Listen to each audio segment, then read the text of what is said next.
Guys, আমরা গাড়িতে করে কোথাও ঘুরতে যাওয়ার আগে একবার না একবার হলে ভগবানের নাম নিয়ে তো উঠি, যাতে যদি কোনো অশুভ শক্তি থাকে তাহলে তারা সেখান থেকে দূর হতে পারে এবং আমরা আমাদের যাত্রাটা ভালোভাবে সম্পূর্ণ করতে পারি। বাট কী হবে যদি আমি বলি যে আমাদের রাজ্যের ঝাড়খণ্ডেই এমন একটা হাইওয়ে আছে যেখানে তুমি যতই ভগবানের নাম নাও না কেন, তবুও তোমাকে এই আত্মার সাথে দেখা করতেই হবে। বলা হয় নাকি এই আত্মার সামনে তুমি যতই ভগবানের নাম নাও বা যতই এই আত্মার সামনে তোমার জীবনের ভিক্ষা চাও, তবুও এই আত্মা তোমাকে ছাড়বে না। এই আত্মাটা তোমাকে একবার না একবার হলেও তোমাকে দেখা দেবেই এবং তোমার সাথে কিছু ঘটবেই, এটা পুরো শিওর। এবং এমনটাই হয় আমাদের রাজ্যের একজন ট্রাক ড্রাইভার তাপসের সাথে, যে কিনা এই আত্মার সম্বন্ধে পুরোটাই অজানা ছিল। এবং আজকের এই গল্পতে আমরা জানবো যে তাপসের সাথে কি হয়েছিল এবং শেষমেশ তাপস কিভাবে এই আত্মা থেকে রেহাই পায়। বাট ঘটনাটা জানার আগে তোমাদের একবার ওয়ার্নিং দিয়ে দেবো যে এই ভিডিওটা যদি তুমি রাতে দেখো, প্লিজ লাইট অন করে নাও। আর ভাই, ঘটনাটা জানার আগে তোমরা যদি চ্যানেলে নতুন আসো, প্লিজ সাবস্ক্রাইব করে নাও, কারণ তোমাদের একটা সাবস্ক্রাইব আমার কাছে খুবই মূল্যবান। সো সাবস্ক্রাইব করে নাও। বাকি ঘটনাটা কি, চলো জানা যাক। তাপস একজন 40 বছরের ট্রাক ড্রাইভার, যে কিনা সাধারণত একটা লজিস্টিক কোম্পানির জন্য গাড়ি চালাতো।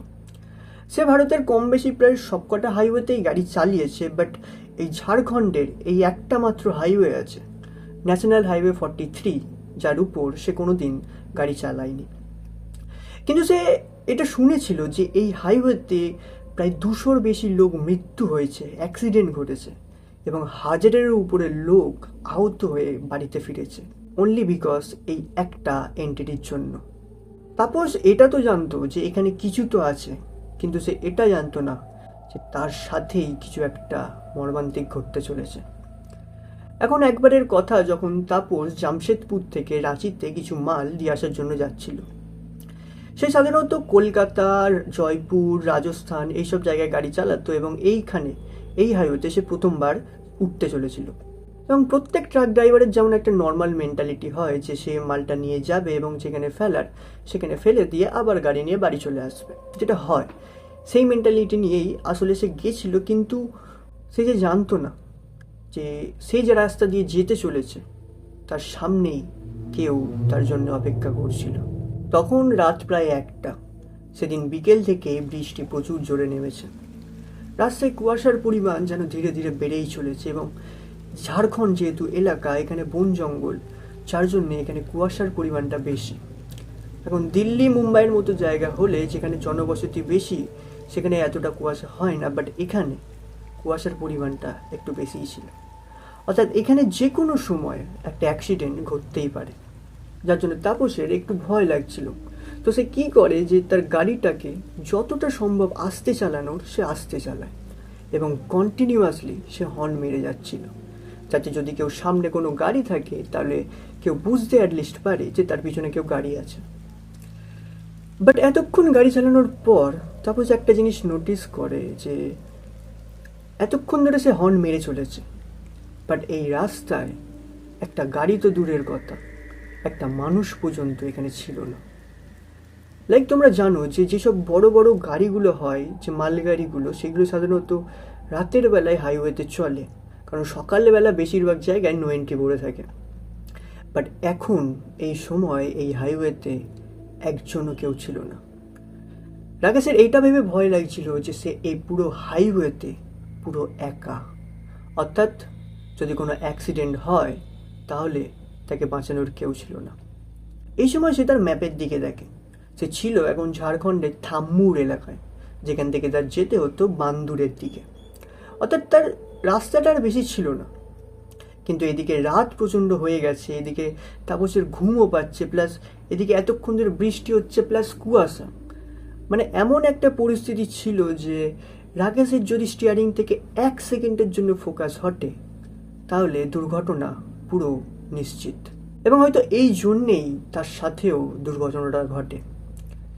কিছুক্ষণ পর তাপসের একটু ঘুম পাচ্ছিল, যার জন্য সে কি করে, গাড়ির যে ভলিউমটা আছে সেটা বাড়িয়ে দেয় এবং কোনো একটা গান চালায় যাতে তার ফোকাসটা একদম গাড়ির মধ্যে থাকে। কিন্তু কিছুক্ষণ পর রাকেশের যেন মনে হয় যে কেউ তো তার সাথেই গুনগুন করে গান গাইছে। তাপস একদম ঘাবড়ে যায়।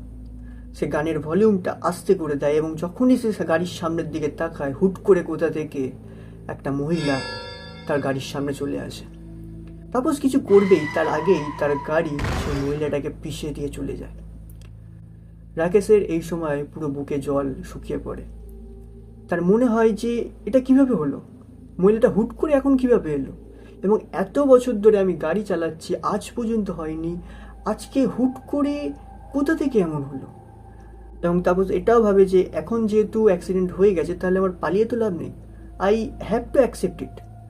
যার জন্য তাপস তার গাড়িটা একটু সামনের দিকে এগিয়ে গাড়িটা দাঁড় করায় এবং সেখান থেকে নামে।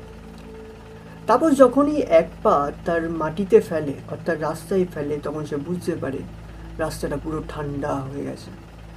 আকাশ থেকে হালকা হালকা বৃষ্টি হচ্ছে এবং কুয়াশা পুরো চারিদিকে ঘন ঢেকে আছে। সে কিছুই দেখতে পাচ্ছিল না। সে ধীরে ধীরে গাড়িটাকে ফলো করে গাড়ির পিছন দিকটাতে যায় যেখানে সেই মহিলাটা পড়েছিল, এবং যখন সে মহিলাটার দিকে তাকায় তার শরীরের প্রত্যেকটা রক্ত যেন শুকিয়ে পড়ে। কারণ সে যখন মহিলাটার দিকে দেখে তখন তার মনেই হচ্ছিল না যে সেই মহিলাটার এক্ষুনি অ্যাক্সিডেন্ট হয়েছে। মনে হচ্ছিল বহু বছর ধরে সেই মহিলাটা ওখানেই মরে পড়ে আছে। তার চোখের ভিতর থেকে মণিগুলো পুরো সাদা ধপধপ করছে এবং তার শরীরের প্রত্যেকটা অঙ্গের কঙ্কাল বোঝা যাচ্ছে। শুধু শরীরে কোথাও কোথাও যেন কেউ মাংসের টুকরো, কেউ একটা আঠা দিয়ে আটকে রেখেছে। সেটা তখন মানুষ কম, একটা শয়তান কঙ্কালের মতো লাগছে। তারপর সেটা দেখে তার শরীর পুরো একদম জমে পড়ে। সে শুধু ভাবছিল যে মহিলাটা এখানে এলো কি করে, মহিলাটা এতক্ষণ দাঁড়িয়ে কিভাবে ছিল, এবং মহিলাটা কে, এই শয়তানের মতো শরীরটা কে। তারপর এত কিছু ভাববেই যে তার আগে সে সেখান থেকে দৌড়ে সেই গাড়ির দিকে পালানোর চেষ্টা করে, এবং পালাতে পালাতে যখন সে পিছন দিকে দেখে তখন সে দেখে সেই মহিলাটা আর সেখানে নেই। তারপর এই সব কিছুকে ইগনোর করে এবং সোজা গাড়িতে বসে তার গাড়িটা স্টার্ট করে। গাড়িটা স্টার্ট করতেই যখন সে তার ব্যাক মিররে দেখে তখন সে দেখতে পায় সেই মেয়েটা তার অর্ধমৃত শরীর নিয়ে সেখানেই দাঁড়িয়ে আছে, যার অর্ধেকটা তো মানুষ লাগছিল এবং অর্ধেকটা লাগছিল পুরো কঙ্কালের মতো। তারপর এই সময় প্রচণ্ড ভয় পেয়ে যায়, কিন্তু এই সময় সে তার গাড়ির স্পিড আরও জোরে বাড়িয়ে ফেলে। বাট গাড়ির স্পিড সে যতই বাড়াতো তবুও সে যতই ব্যাক মিররে দেখতো সেই মেয়েটাকে সেখানেই একই স্পটে সে দেখতে পেত। যেন মনে হচ্ছিল গাড়ি তো সে চালাচ্ছে, বাট গাড়ি একটু এগোচ্ছিল না। কিছুক্ষণ পর রাস্তায় কুয়াশা আরও বেড়ে যায়, যেন মনে হচ্ছিল কোনো একটা গাঢ় ধোঁয়া যেন পুরো গাড়িটাকে চারপাশ থেকে ঘিরে রেখেছে। তাপস এই সময় কিছুই দেখতে পাচ্ছিল না। সে তার পাটা শুধু অ্যাক্সিলেটরে দাবিয়ে রেখেছিল এবং সোজা যেদিকে গাড়ি যাচ্ছিল সেই দিকে এগিয়ে যাচ্ছিল। তাপস এই সময় ভাবে যে এত কুয়াশার মধ্যে এত হয়তো ঘুম পাচ্ছে, এত অন্ধকার, তাই হয়তো তার সাথে এসব ছলনা হচ্ছে, হয়তো এইটা তার মনের ভ্রম। বাট তার সাথে এমন আজ পর্যন্ত কোনোদিন ঘটেনি। তার সাথে এমন কোনোদিন ঘটেনি যে সে একটা মহিলাকে মেরে দিয়ে চলে যায় এবং সে একটা মহিলার কঙ্কালকে দেখে, জীবন্ত কঙ্কাল। তাপস এত কিছুই ভাবছিল কি তার চোখ পড়ে তার গাড়ির পেট্রোলের ইন্ডিকেটারের দিকে। সে বুঝতে পারে যে পেট্রোলের ইন্ডিকেটার তো কমেই যাচ্ছে, বাট সেই গাড়িটা যেখানে ছিল ঠিক সেখানেই দাঁড়িয়ে আছে। এই সময় তাপসের একটা বন্ধুর কথা মনে পড়ে, যে কিনা বলেছিল যে তুমি যদি এমন কোনো রাস্তায় চলো যেখানে তোমার মনে হয় যে তুমি গাড়ি তো চালিয়ে যাচ্ছ কিন্তু তুমি বারবার বারবার একই জায়গায় ঘুরে যাচ্ছ, তাহলে তুমি ভেবে নাও তোমার হয়েছে চাকবা। এবং বলা হয় নাকি চাকবা হলো এমন একটা এন্টিটি যার সামনে যদি তুমি পড়ো, বা তুমি কেন, যে কোনো গাড়ি বা মানুষ যেই বা পড়ুক, সে তাকে শিকার বানিয়ে নেবেই। তার সাথে তুমি কোনোভাবেই তুমি ছুটকারা পেতে পারবে না। এবং তোমার যদি কোনোদিন মনে হয় যে তুমি একভাবে গাড়ি চালিয়ে তো যাচ্ছ বাট তোমার গাড়ি কোথাও যাচ্ছে না, তাহলে তুমি ভেবে নাও তোমারও চাকবা হয়েছে, বা বা চাকবা তোমাকে ধরে নিয়েছে। এবং গাইস, এটাও জানা যায় যে চাকবা হচ্ছে এমন একটা এন্টিটি যার কবল থেকে তুমি বাঁচতে পারবে না। অর্থাৎ এর এলাকায় যদি তুমি চলে যাও, এর মর্জি ছাড়া বা এর পারমিশন ছাড়া তুমি সেখান থেকে বেরোতে পারবে না। সে তুমি যতই ভগবানের নাম নাও বা যতই তুমি আল্লাহর নাম নাও না কেন, এর পারমিশন ছাড়া তুমি এই এলাকা থেকে তুমি এক পাও এগোতে পারবে না। তাপস ভাবে যে এই যে মেয়েটা আমাকে দেখা দিল, এর মেইন উদ্দেশ্য ছিল আমার পথ থেকে আমাকে দিশাহারা করে দেওয়া, এবং সে সেই কাজটা করেও ফেলেছে। তাপস এখন ভাবে যে আমি এখন নিচে নামি, গাড়ি থেকে নিচে নেবে, ঠান্ডা মাথায় ভাবি যে এখন আমি কি করব। বাট সে যখন গাড়ি থেকে নিচে নামে এবং চারপাশটা দেখে, তখন সে বুঝতে পারে সে তো কোনো হাইওয়েতেই নেই, সে ছিল এখন একটা জঙ্গলের মাঝখানে। কিন্তু সে এখানে এলো কি করে? তার তো ভালো করে মনে আছে সে তো হাইওয়েতে গাড়ি চালাচ্ছিল, তাহলে এখানে সে কিভাবে এলো? এখন এমন সিচুয়েশনে হুট করে সেই জঙ্গলের গভীর অন্ধকার থেকে কেউ তাপসকে ডেকে উঠল, তাপস তাপস এমনভাবে বলে। তাপস একদম ঘাবড়ে যায় যে এত অন্ধকারে এই অচেনা জঙ্গলে কে আমাকে ডাকছে, সেটা কি আদৌ মানুষ নাকি সেই মহিলাটাই? কিন্তু তবু মানুষের মধ্যে একটা এনজাইটি থাকে যে এমন অবস্থায় যখন তোমার কাছে কোনো পথ নেই, তখন কে ডাকছে এটা তো একটা জানার ইচ্ছা থাকেই। তাই সে তার মনের কথা শুনে সেই আওয়াজটার দিকে চলে যায়, এবং তারপর সেই আওয়াজটাকে যত ফলো করে জঙ্গলের ভিতরে যাচ্ছিল, ততই যেন আরও অন্ধকার বেড়ে যাচ্ছিল। তাপসের কানে এখন শুধু কীট পতঙ্গের আওয়াজ, নাকে শুধু বন্য ফুলের চারিদিক থেকে গন্ধ পাচ্ছিল, এবং চোখে শুধু গাঢ় অন্ধকার এবং জঙ্গলের এক গভীর নিস্তব্ধতা শুধু সে দেখতে পাচ্ছিল। বাট সে হাঁটা থামায়নি, সে যতক্ষণ পেরেছে ততক্ষণ হেঁটে গেছে, এবং হুট করে সে কিছু একটা শক্ত জিনিসের সাথে ধাক্কা খায়। তাপস যখন সেই জিনিসটাকে ভালোভাবে লক্ষ্য করে, তখন সে বুঝতে পারে এটা আর অন্য কোনো জিনিস না, এটা ছিল তার গাড়িটা। অর্থাৎ সে ঘুরে ফিরে আবার সেই ট্রাকের কাছে চলে এসছে। কিন্তু কিভাবে সম্ভব? সে তো অনেকক্ষণ আগেই তার ট্রাকটা ছেড়ে চলে এসছে। তাপসের মাথা এখন কাজ করা বন্ধ করে দেয়। সে এখন ভাবে যে এখন চঞ্চল হলে আমার কোনো যায় আসবে না। তো সে নিজেকে এখন কাম ডাউন করে এবং ভাবে যে এই সব যেখানে শুরু হয়েছিল, যেখানে সে প্রথমবার সেই মেয়েটাকে দেখেছিল, তাকে সেখানেই ফিরে যেতে হবে।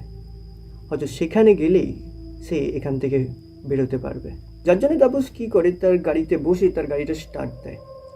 কিন্তু এইবার তাপস একটা বুদ্ধি খাটায়। সে এবার গাড়িটাকে সামনের দিকে নিয়ে যাওয়ার বদলে সে গাড়িটা রিভার্সে চালায়, এবং সেই বুদ্ধিটা তার কাজেও দেয়। সে শুধুমাত্র ব্যাক মিরর দেখে দেখে পিছন দিকে আস্তে আস্তে হাইওয়ের দিকে এগিয়ে যাচ্ছিল। একজন 40 বছরের ব্যক্তি, যার চোখে একটু ঘুম নেই, যার বিপি পুরো হাই হয়ে আছে।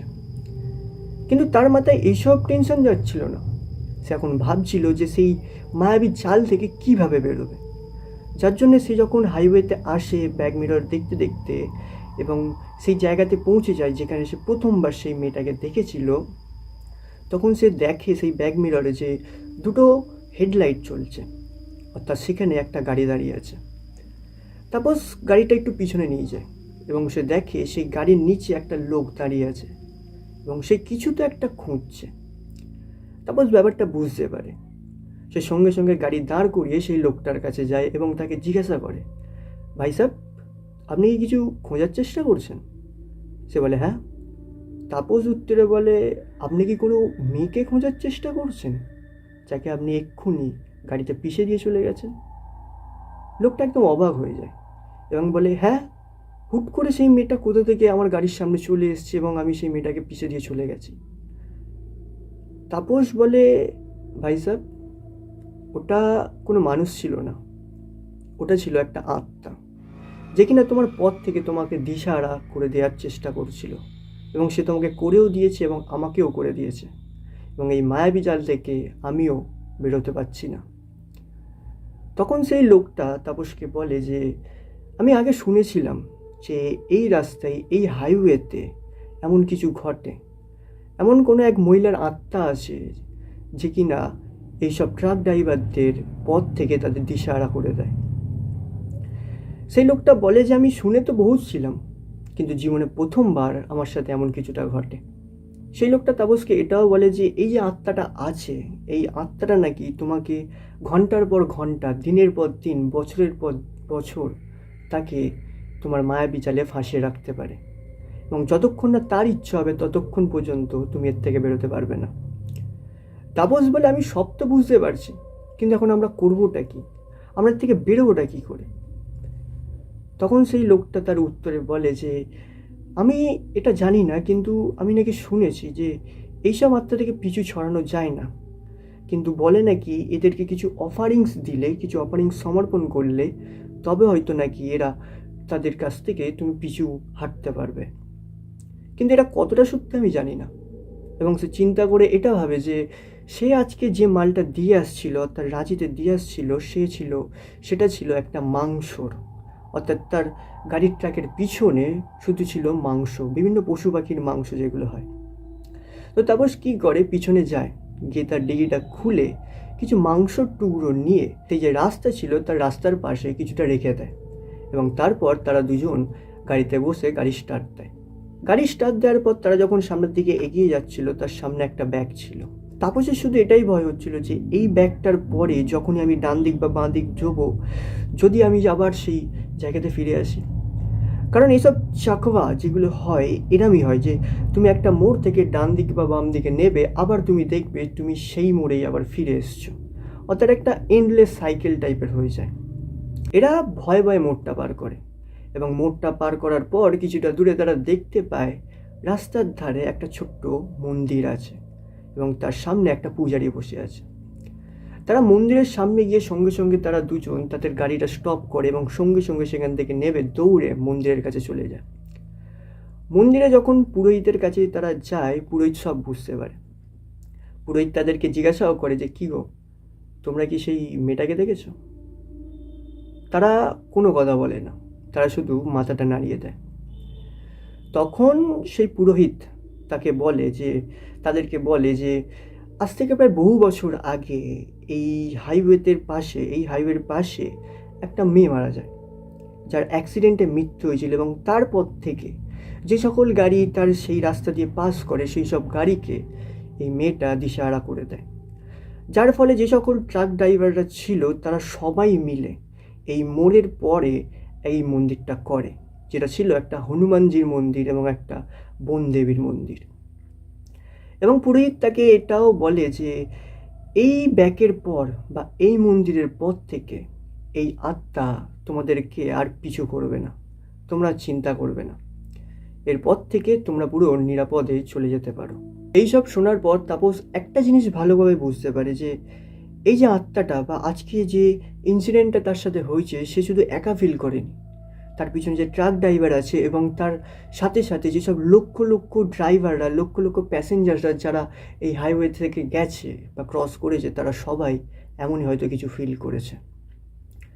তারপর এটা ভালোভাবে বুঝতে পারে যে কিছু কিছু জায়গা আছে, কিছু কিছু শাপিত জায়গা আছে যেগুলো থেকে ভগবানের নাম নিলেও তোমরা সেখান থেকে পিছু হাঁটতে পারবে না, কিন্তু তাদের শেষ তোমার ভগবান দিয়েই হয়, যেমন এই গল্পতেও হয়।